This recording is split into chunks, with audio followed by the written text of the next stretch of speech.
Welcome to Fusion Fiction with your lovely host Madhulika Raj Chauhan, where every tale brings you closer to the heart of life itself. Today's story is Stout. Stout. All his life, Arvind had hated the word stout. It clung to him like a nickname he never agreed to. Teachers would say it kindly. He's a stout little fellow. Friends would shout it on the football field.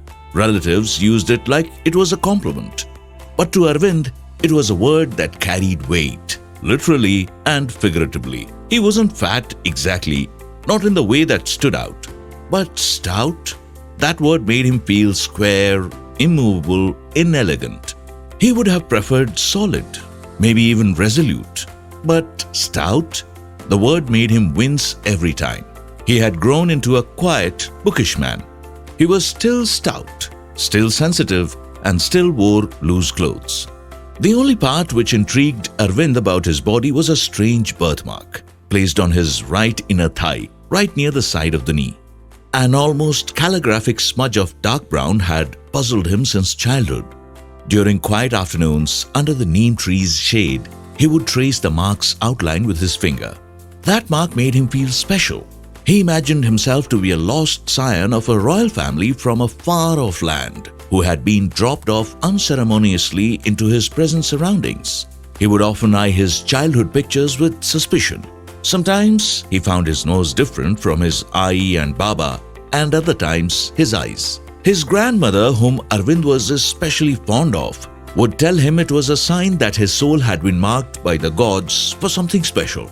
She would lovingly massage his legs, and when she would reach the place near his knee, her hands would stop and her fingers would linger on the sign, tracing the outline. Each time her eyes would light up, making Arvind feel special and unique. The grandmother had died, and Arvind stopped feeling special. The memory of the birthmark had almost faded into the background of his consciousness, just like the long line of books in the corner rack of the bookstore he worked in. It was not until his 35th birthday when the memory of the birthmark was brought to the fore. When on a regular day, while packing the books in a brown paper bag, a strange woman approached him. The bookstore was usually crowded as they were hosting a budding poetry reader. She had silver hair, but her skin looked younger, perhaps nearing 40, and eyes so dark they seemed to absorb light rather than reflect it. "You carry a mark," she said without introduction, her English carrying a faint accent he couldn't place. "Ancient knowledge written on your skin." Arvind was stiffened. "Excuse me?" "The symbol on your leg," she said. "It speaks of fate." Before he could ask how she could possibly know about his birthmark, she had disappeared among the bookshelves, leaving behind only the scent of jasmine and a small, worn business card that read, "Madam Lin, interpreter of signs," with an address in the old part of the city. He had stuffed the card into his pocket, unsettled but intrigued. That night, he examined the birthmark more carefully than he had in years, tracing its peculiar lines and curves with his finger. It did look like writing, now that he thought about it. Perhaps some kind of character or symbol he couldn't decipher. The next day, at their weekly launch, he told Kabir about the strange encounter. His friend had laughed it off initially, suggesting the woman was probably just a scam artist looking for gullible victims. But how did she know about the birthmark? Arvind insisted. "No one else can see it unless you're parading around with your pants off," Kabir finished with a grin. After a few more drinks, he leaned in closer, studying the photo of the birthmark on Arvind's phone. "You know," he slurred, "that thing actually does look like a Chinese character." Arvind blinked. "What?" Kabir set down his beer, suddenly serious. "Look, I've been your friend for 15 years. I've watched you hate yourself over a word that shouldn't matter." He pulled out his phone. "You know what? I'm going to help you figure this out. My ex-girlfriend was Chinese American, you remember? She taught me some characters before she dumped me for being culturally insensitive." He grinned ruefully. "Maybe I can finally put that knowledge to good use." He scrolled through the characters what appeared on his phone, trying to find the one similar to the mark. "I am serious. You should ask someone who reads Mandarin. Maybe it means something deep, like destiny, or dragon, or disgrace, Arvind muttered. Kabir grinned. Or maybe stout. Though he laughed it off, the encounter with the mysterious woman and Kabir's observation haunted Arvind. Unable to sleep, he pulled out his phone and started searching for Chinese characters, scrolling through pages and forums. He even uploaded a blurred, cropped photo of the mark to a Reddit thread titled, "Do Chinese characters even appear in birthmarks?" Reddit users responded within hours, some helpful, others downright bizarre. One person said it looked like the character for dog. Another said strength. Another simply replied, "Looks made up." A few suggested it might be an ancient form of Chinese writing, predating modern standardization. Most disturbing was a private message from a user named Lin of Science, who sent only, "The mark chooses its bearer. Come, find me when you're ready to understand." The account was deleted before Arvind could reply. Arvind had buried Madam Lin's card deep in his drawer. He took it out sometimes, turning it over in his fingers, but never quite finding the courage to visit the address. Instead, he sought more conventional sources of information. He approached a Chinese calligraphy professor who was visiting a literary festival a renowned publishing house was sponsoring. The professor gave him a bemused look, squinted at the photo and said, "Not sure. Maybe a distorted version of something. Sorry, can't say for sure." But as Arvind was walking away, the professor called him back. "Where did you get this?" he asked, his expressions now serious. It's a birthmark," Arvind admitted. The professor's eyes widened slightly. "Interesting. There are old stories in certain provinces, legends about people born with writing on their skin, messages from ancestors, some believe." He handed back the phone with a forced smile. "But that's just superstition, of course." That night, Arvind dreamed of his grandmother. She was writing characters on his skin with a brush dipped in ink that looked suspiciously like blood. "Remember who you are," she kept saying. "Remember what you carry." He woke in a cold sweat, the birthmark itching intensely for the first time in his life. The birthmark consumed his thoughts. Arvind found himself downloading language apps at 2 a.m., scrolling through character databases until his eyes burned. He found himself drawing the shape of his birthmark over and over on napkins, in the margins of books he was reading, in the steam of his bathroom mirror. "You seem different," the shop owner, Mr. Deshpande, commented one day. "More focused somehow. And have you lost weight?" He studied Arvind through his pince-nez. It was true. His unusual comfort eating had given way to a strange new discipline. The more he researched the mark, the less he seemed to need the security of food. His body was changing, becoming leaner, stronger, still solid, but the softness giving way to something more defined.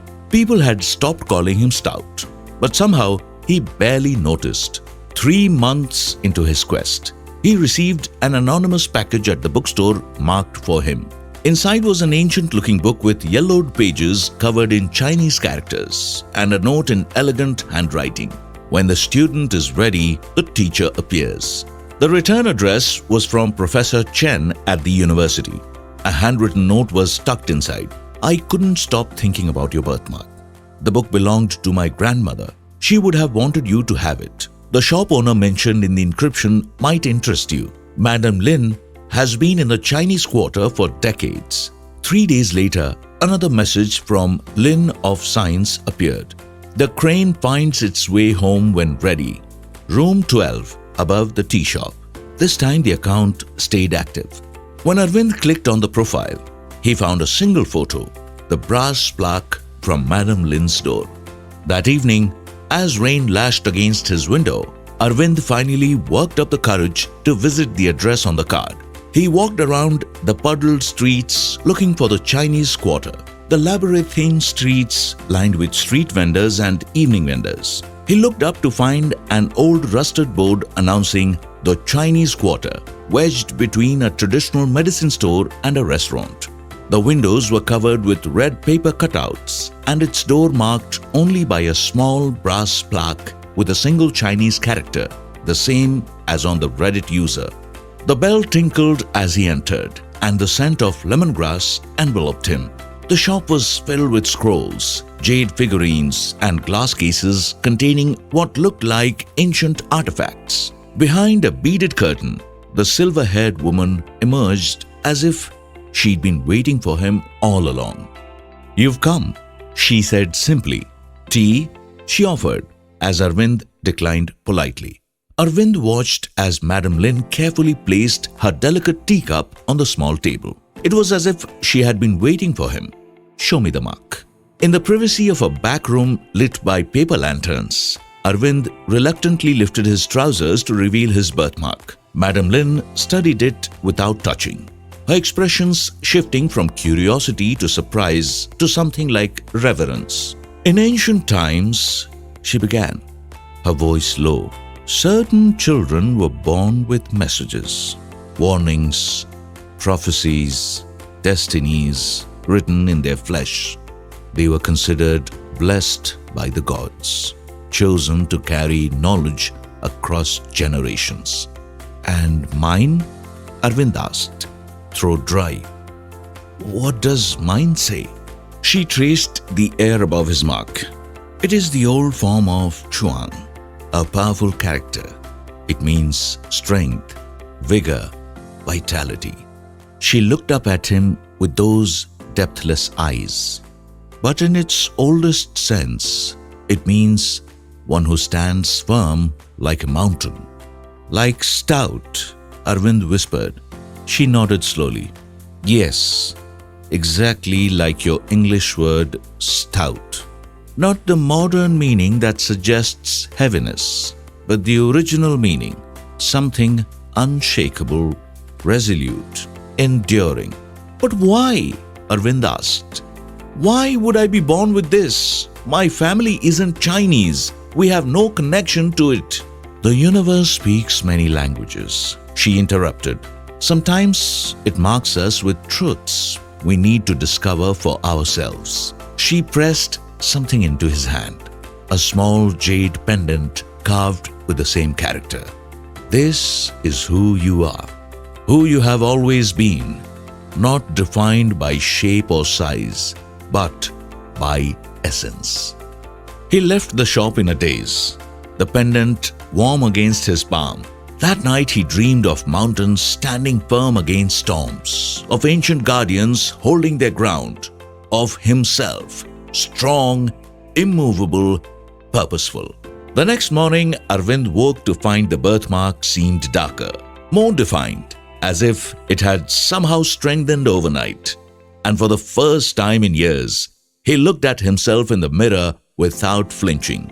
He walked towards his workplace in the morning.